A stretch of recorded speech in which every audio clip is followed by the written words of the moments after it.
Their fanatical support for Mariko Hyodo appears to have died down.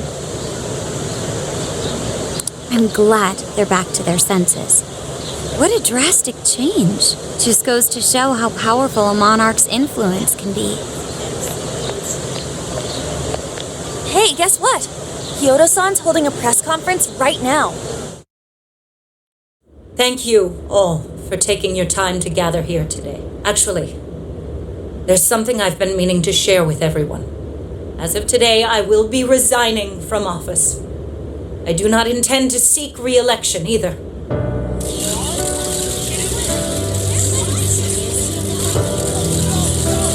During my time as mayor, I've betrayed all of your trust. You may think of me as a mayor who's earned your trust, but in truth, there's plenty that I'm ashamed of. The snow sculpture that collapsed was built by an unscrupulous company that bribed one of my staff. In spite of my responsibility, I neglected to see the finer details and went ahead with the construction.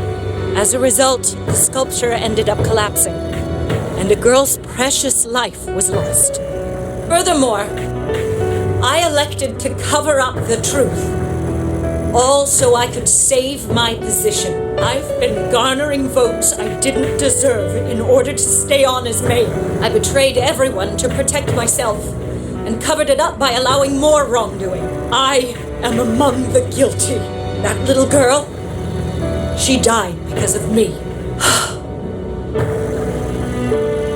As such, I will have the police reinvestigate the case and offer my full assistance. And again, I will drop out of the election and forfeit my position as mayor.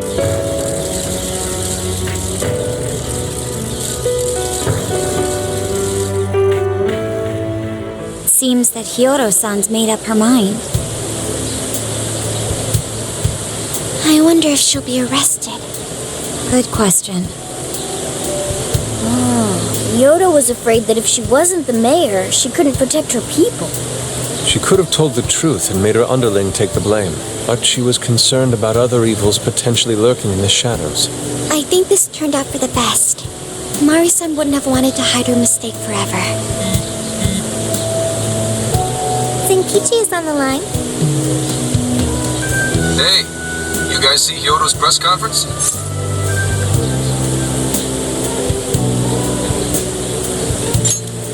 Yep, you all did a bang-up job. Really, can't thank you enough. They plan on bringing Hyodo in as a key witness regarding the accident. I knew you'd want to analyze her phone, too, so I pulled a few strings. And now I'm her personal chauffeur, at least as far as the station. If you want, I can open up some time for you to talk to her. Just tell me where you want to meet. I'm sorry. How could you ever forgive me, Kaho-chan? Mari-san. Haru-chan. Listen, there was something wrong with me. It's like I was in a terrible dream. I don't know when it was that my heart grew so cold, but after what you told me, I remembered who I really was inside. When I became mayor, I wanted to protect this city and everyone in it as if they were my own family. I remembered that feeling. Thanks to you, I've finally been able to confront myself, and I realized that I was doing a horrible disservice to that girl. I had lost sight of reality and begun acting self-righteous. Nothing I did was for her sake. But Mari-san, you were doing the best you could. No, it's the truth. Had I not realized my mistake, I would have likely continued to hurt even more people. But that's not what Kaho-chan would want. So let me say, thank you, Haru-chan. Thank you for saving this city, for saving my family. Mari-san! Your father's recent passing must have caused you so much turmoil. I'm sorry I added to it. But if there's anything I can do for you in the future, any way I can be there, just ask me. I say this because you're a precious part of my family too. Thank you so much, Mari-san. Oh, Haru-chan! happy for you, Haru.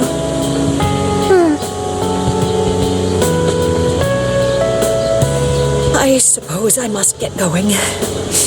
Though I am concerned about the state of affairs, I've left our city, and I'll leave it up to my successor. An arrogant wretch like me has no place being the mayor. Does that mean you won't be involved in politics anymore? Yes, I'm too ashamed to show my face in public. And at my age, there are plenty of younger folks who can... Mayor.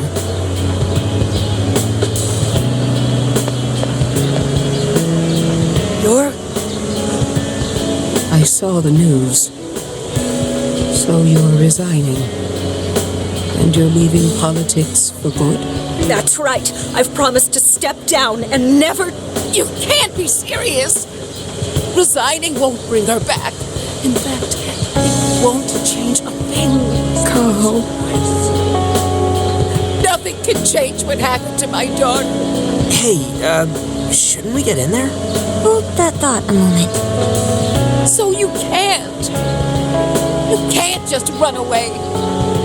You need to start over. Become our mayor again. What? When I was weeping with rage and grief, you stood there and cried with me. Instead of running away, you were there when I needed someone the most. I know your character more than anyone. Ma'am,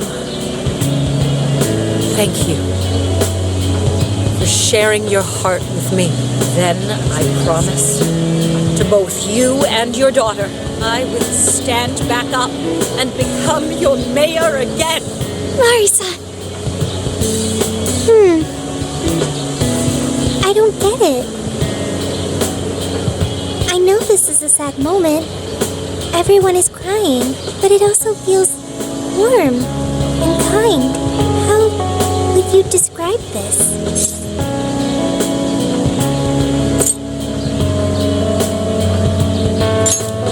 I see. So that's why Haru helped Hyodo transform sadness into happiness, recording valuable data. Sophia has learned happiness. That must have been the mom of the girl who passed away. You know, it seems like she really understood Hyodo's intentions. I'm so happy for you, Marisa. She reminded me of what Haru said in jail. Stand up, Mariko Hyodo! Like that? Hey, that was a tender moment. There's no need to reenact it. Yeah, but you played it so cool back there. It really touched my heart.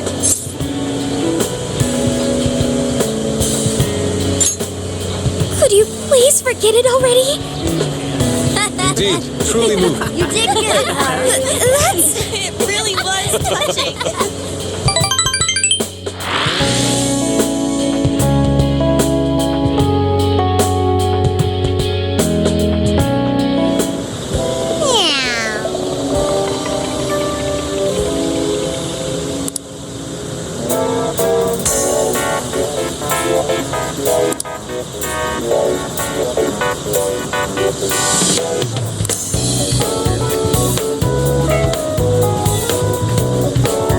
Nice.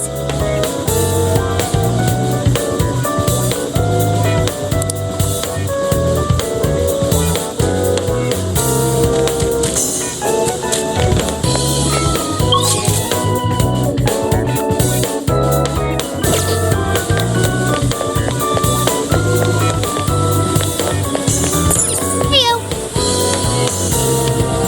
What are you gonna do?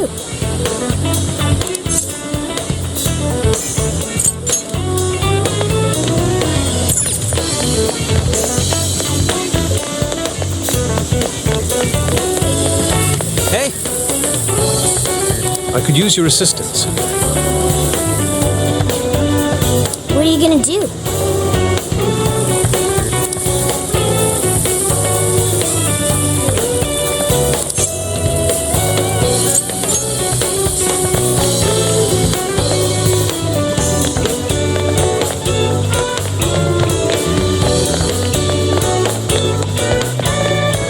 Is something the matter? What are you gonna do?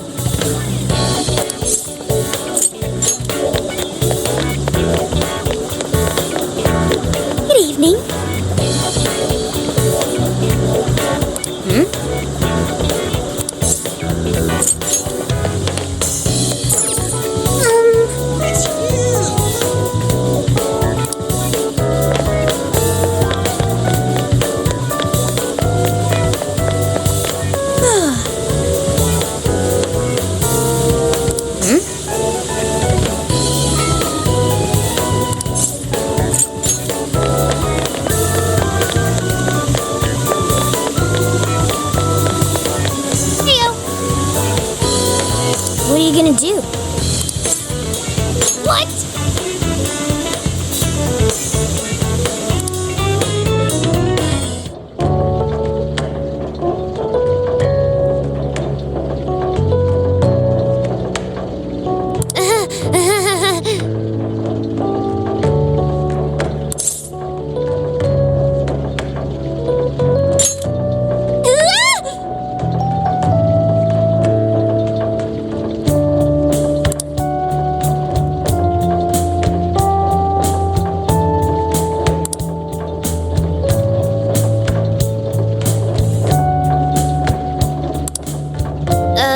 Well.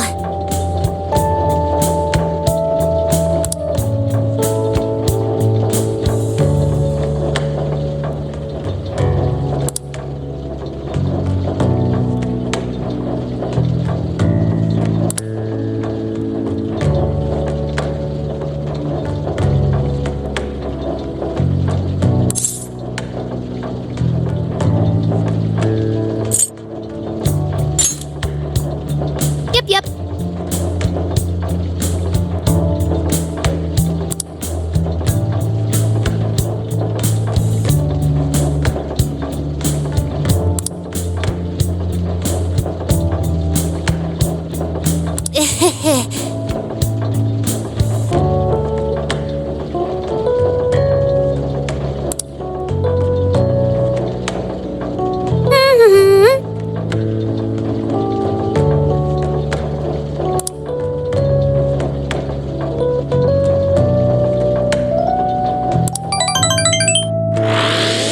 So I went to talk to Hyodo, but nothing new came out of it. All she explained is that she could control whoever added her as a friend on Emma.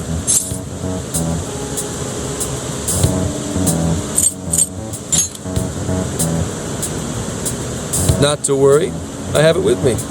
Here. Now that's what I want to see. After reviewing the facts, I've just about confirmed it. Each of these so-called incidents, I think they all stemmed from a mastermind. Oh? I'm curious as to why you think so.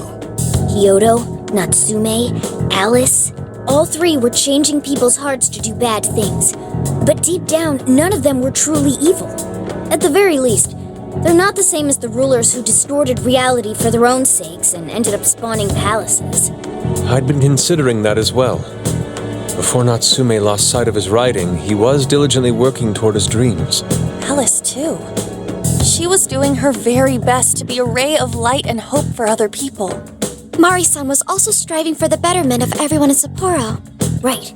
They're different from criminal scum like Kamoshida and Madarame, who acted only for their own benefit. Okay, but how does a handful of not-so-evil monarchs prove there's a mastermind behind all this? The fact that jails are fundamentally different from palaces provides us a big clue. For starters, jails don't have any treasures for the taking. All we found are people's stolen desires. That means monarchs don't have twisted enough wills to reshape reality and form treasures. Which would mean that jails aren't created by the monarchs themselves. Someone else must be doing the creating. Our final clue is the locks on all those bird cages. In order to get to the monarch, we've always had to unlock a door that denies us passage. I had thought this was just a security measure designed to protect the monarch and the desires held within. But if that were the case, why would traumatic memories the monarch would rather erase be the key to unlocking it? Given that these are cognitive worlds, maybe it means monarchs think their trauma will protect them. I find that rather odd. If anything, I would think it's the other way around. Correct. What if it is the other way around? Why might a door like that exist?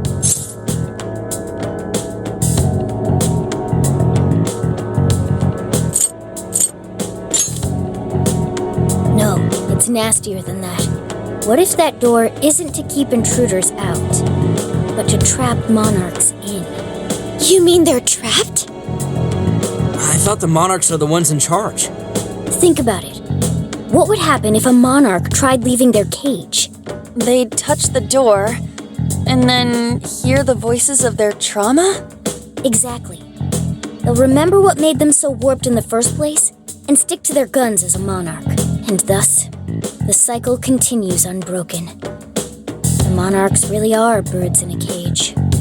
From that perspective, the shadows protecting the keys inside the trauma cell hold a far more sinister purpose. They aren't there to prevent the monarch's trauma from being discovered. They're wardens guarding an elaborate system to ensure the monarch's imprisonment.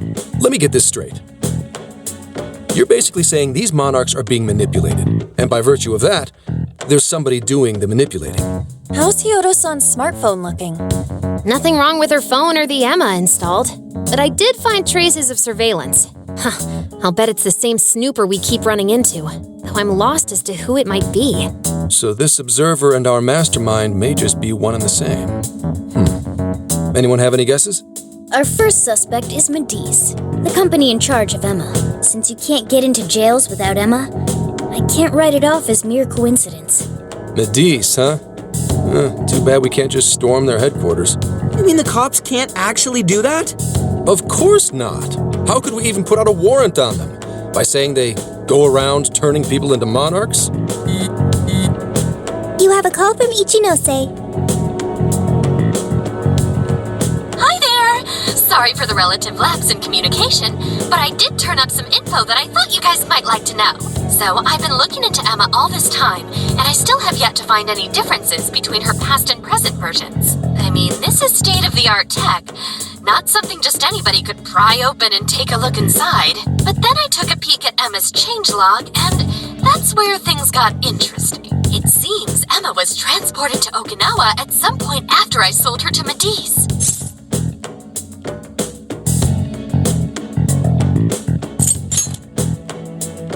Yes, exactly. Why was the first thing that popped into my head. So I dug around some more, and I found that off the coast of Okinawa, on the island of Kokojima, Medice apparently has a research lab. Oddly enough, its existence is unknown to the public, and when I called to ask for records, nothing came up. Basically, they're running a secret research lab. How crazy is that? So, if Emma's been altered in any way, I would think it had to have been done on that island. Well, guys, wasn't I a super stellar source of information?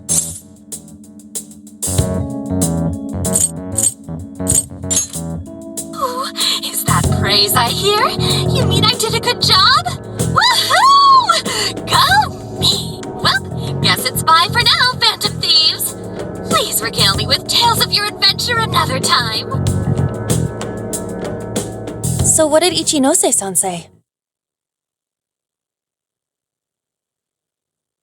Okinawa? Crystal clear waters? Shisa statues? Juicy pineapples? Shinsuko cookies? Oh, that too! It's that ramen-like thing, yeah? Guys, can you snap out of it? If it's an unregistered facility, we could always say we're conducting a field survey. That way we could ensure their cooperation. We may even find proper evidence that could be used in court. It may be well worth going, but Kokojima is a bit far from the Okinawa mainland. Then I guess we'd have to go by plane. Wait, what about our precious Feathermobile? We've taken it all this way! That's what you're naming this thing? Plus, you said it'd be dangerous using public transportation. Even so, wouldn't it be too complicated to try to reach Okinawa by car? Give me a second. Hey, what's up? Yeah, of course I'm aware, but I also have a job to do, you know? Who's he talking to? Why would I lie? I'm being honest, I swear. Of course I remember. The thing is, I'm a little...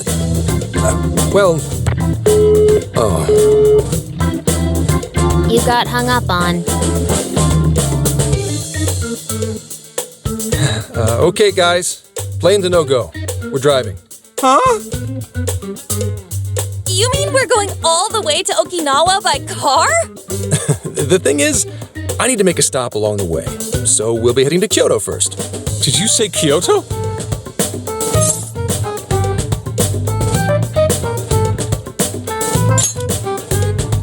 Yeah, I primarily work for the Kyoto Police Department. I thought I'd take a moment to catch up, share intel, you know, cop stuff. After that, we head to Kobe. We can take a direct ferry to Okinawa from there.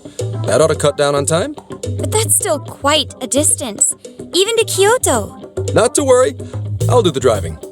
You're tagging along? Wait, am I to believe that Nijima's been doing all the driving? Okumura, I thought you already had your license. I do have it. It's just, I don't have much experience behind the wheel. Plus, Haru's driving is not exactly... Well, in any case, we're taking off immediately. If we're leaving from here, you'll need to take the Hokuriku Expressway. The estimated travel time will be... About 21 hours, give or take. Gramps is correct. 21 hours? Are you nuts? You forget I'm an officer of the law? We're badass at driving. What's with him all of a sudden? It's like he lit a fire under his ass. Fine by me, so long as I can visit Kyoto at last. There goes Inari, revealing his true colors.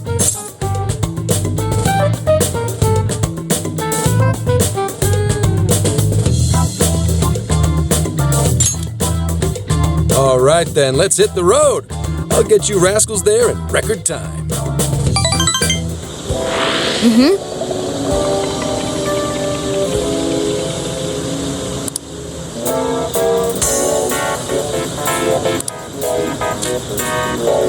I'll just add this.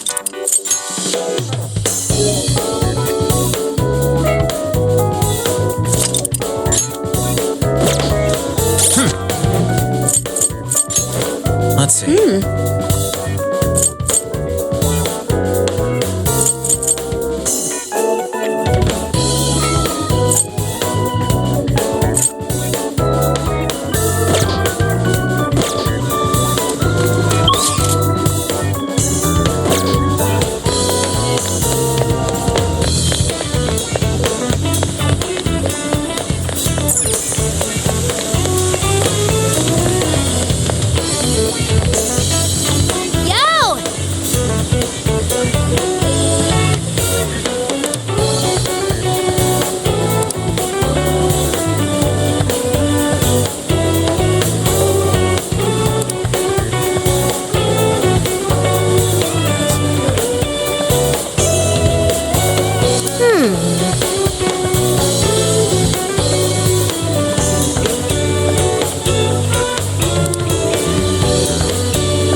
Indeed.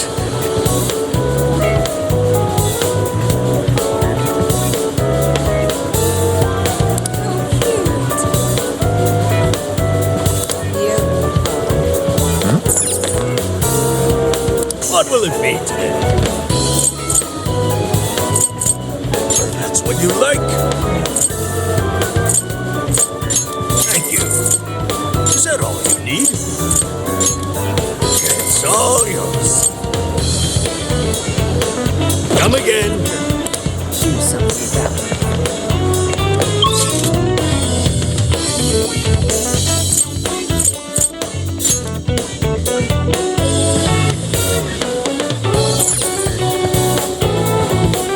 Let's get to work.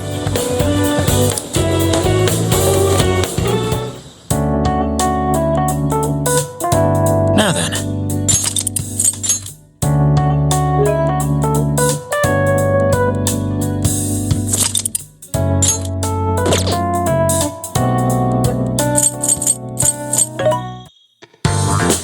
Welcome. Who's it for? Which one?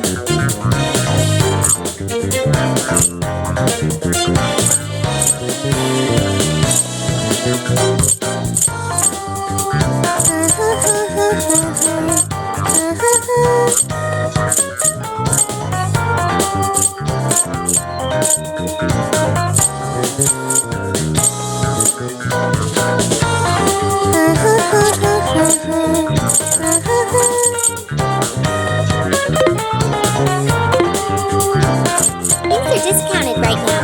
You should buy something. You want this one? Thanks for your patronage. How many would you like? You want this? Put it to good use, okay? You want this? Put it to good use, okay? How many would you like? You want this one? Put it to good use, okay? You want this? Thank you very much. How many would you like? You want this? Thank you very much. How many would you like? You want this one? Thanks for your patronage. How many would you like? You want this? Put it to good use, okay?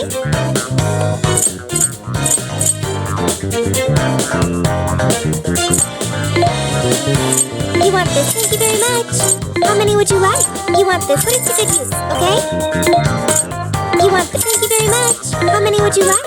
You want this? Thank you very much. How many would you like? You want this? Put it to good use. How many would you like? You want this? Thanks for your patronage. How many would you like? You want this? Thank you very much. You want this? You're buying quite a bit. You want this? Thanks for your patronage. You want this? Put it to good use. Okay. How many would you like? You want this? You're buying quite a bit. You want this? You're buying quite a bit. What are you selling?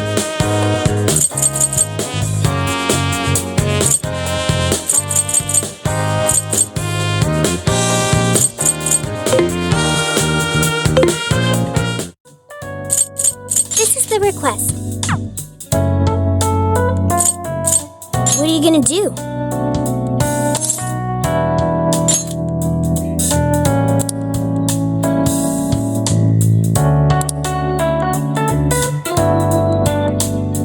Would you like me to drive for a while? Don't worry about me.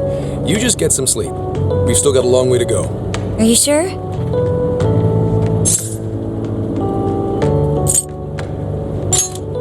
You kids don't need to be worrying over an adult like that.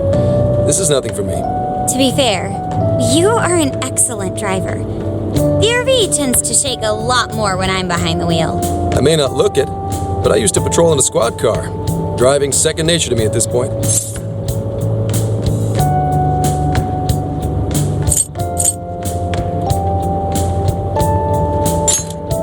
Sure, once you've got a license. How tough is it, being police? Well, it sure ain't easy. Oh, right. You're studying to become some police bigwig, aren't you, Nijima? Yes, but I've only just begun. Wouldn't really recommend it myself. This job's nothing but hell. Your hours are a mess. You get transferred all over the place. Anything goes down at the scene, you get blamed. Maybe so, but my heart's set on it, no matter how tough it may be.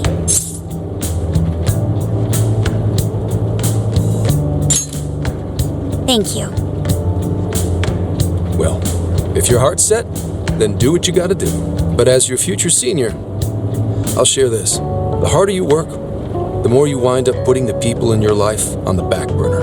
Criminals don't care about your schedule. Tragedies don't care. You'll barely see your own home. Sit on that for a bit. Then decide if the force is right for you. Well, I am already quite aware. And speaking of, don't you have any family waiting for you at home? Good question. Aw, can it? Just mind your own business. Let's just say you've got to think about yourself before you can worry about anyone else. Yes, I suppose that's true. What's up now? You just reminded me of my father, is all. He was an officer, too. Fortunately, he lost his life on duty. I see. He took his job a lot more seriously than you seem to, but when you boil it down, you two are actually quite similar. You shouldn't diss your father so badly, comparing him to me. So, Nijima, when you were little, your old man probably wasn't home often either, was he? How'd you feel about that? Well, in retrospect, I'm very proud. My father was an officer who acted on his beliefs all the way to the end. He taught me that his duty was to keep people from being hurt. It may just be his influence on me, but I think becoming an officer is still an admirable path in life. If only that were always true. Our ability to help is restrained. The shrewder and more malicious the target, the less we can actually serve them justice. Held back by superiors, held back by the red tape, held back by all sorts of laws. The only thing the police do is obey orders, even when they involve total injustice or an absence of human logic. Basically, the cops I see every day are nothing but a bunch of spineless dogs. And that includes when I'm looking in the mirror.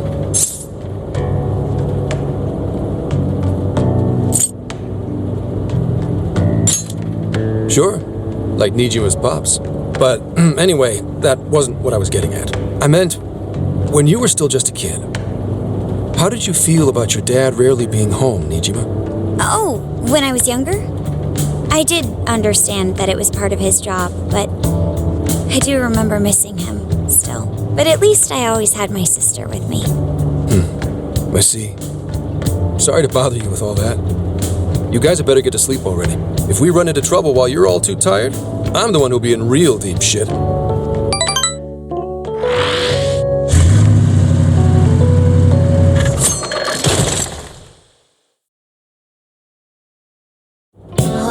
I slept so much that even sleep's boring now. What do?